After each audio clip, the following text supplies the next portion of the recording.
হয় আজি আমি বিলাসীপাৰা মহকুমাৰ অন্তৰ্গত অৰ্ণায়াত ফকীৰনিজাৰ খোৱাপানী যোগান কেন্দ্ৰত উপস্থিত হৈছোঁ। আজি মোৰ লগতে আমাৰ এই খোৱাপানী যোগান কেন্দ্ৰৰ পৰিচালনা কমিটিৰ সমূহ বিষয়ববীয়া তথা সদস্যসকল উপস্থিত আছে। যে আজি আমি দেখিবলৈ পাইছোঁ প্ৰায় 3 বছৰ আজি লকডাউনৰ পূৰ্বৰ পৰাই আমাৰ এই খোৱাপানী যোগান কেন্দ্ৰত আমাৰ জেজেএমৰ এই প্ৰকল্পটোৰ কাম আৰম্ভ হৈছিল। কিন্তু দুখ আৰু পৰিতাপৰ বিষয় যে আজিলৈকে এই প্ৰকল্পটোৰ কাম সম্পূৰ্ণ কৰা নহয়, যাৰ পৰিপ্ৰেক্ষিতত নেকি আমি দেখিবলৈ পাইছোঁ যে বৃহৎ আমাৰ এই অঞ্চলৰ মানুহে বিশুদ্ধ খোৱাপানী যোগানৰ পৰা বঞ্চিত হৈ আছে।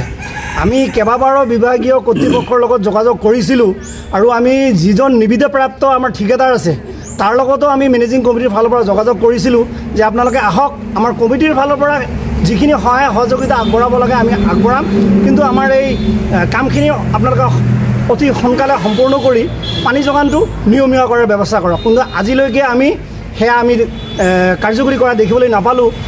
এই হিচাপতে আমি আপোনালোকৰ যোগেদি আমাৰ সন্মানীয় বিভাগীয় মন্ত্ৰী আৰু মুখ্যমন্ত্ৰীক আমি অৱগত কৰিব বিচাৰিম যে জেজেএম যি প্ৰকল্প গোটেই অসমতে চলি আছে, কিন্তু আমি দেখিবলৈ পাইছোঁ বেছিভাগ কেন্দ্ৰতে ইয়াৰ প্ৰশাসনত পৰিণত হৈছে।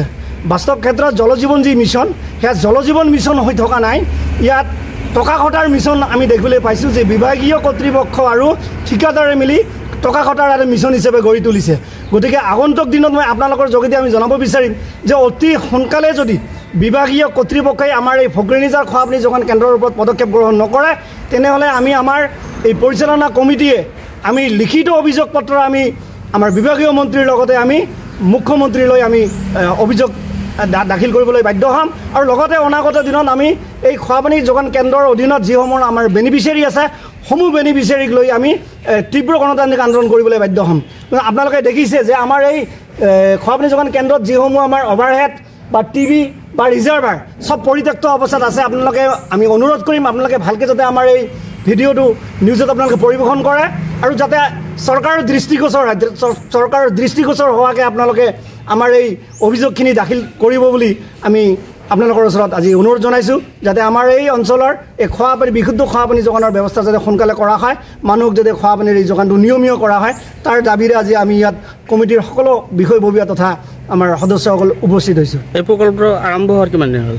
হয়, এই প্ৰকল্পটো কমেও 3 বছৰ হৈছে, লকডাউনৰ সময়ৰ পৰাই আৰম্ভ হৈছে, কিন্তু এতিয়ালৈকে এই প্ৰকল্পটোৰ কাম সম্পূৰ্ণ কৰা নাই, বন্ধ হৈ আছে। আমি কেইবাবাৰো ঠিকাদাৰজনৰ লগত যোগাযোগ কৰিছিলোঁ কমিটিৰ ফালৰ পৰা যে আপুনি আহক, যিসমূহ কাম আপোনাৰ কৰিব লগা আছে আমাৰ কমিটিৰ ফালৰ পৰা আমি পূৰ্ণ সহযোগ কৰিম, তথাপি আপুনি কামখিনি সম্পূৰ্ণ কৰি আমাৰ মানুহখিনিক পানী যোগান নিয়মীয়া কৰক। কিন্তু তেখেতে আমাৰ কথা কোনো ধৰণৰ কাণ সাৰ দিয়া নাই।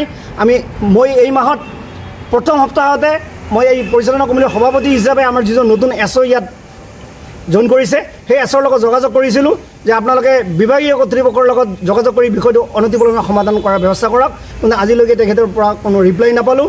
মই এনেকুৱাও কৈছিলোঁ যে যদি ঠিকাদাৰে কাম কৰাত যদি অমনোযোগিতা কৰিব নিবিচাৰে তেখেতক বিভাগীয় ফালৰ পৰা এক্সপ্লেনেশ্যন কল কৰা হওক, তথাপি যদি নকৰে তেখেতৰ যি লাইচেঞ্চ সেয়া বাতিল কৰা হওক, কাৰণ চৰকাৰী আঁচনি এটা লৈ এনেকুৱা ধৰণৰ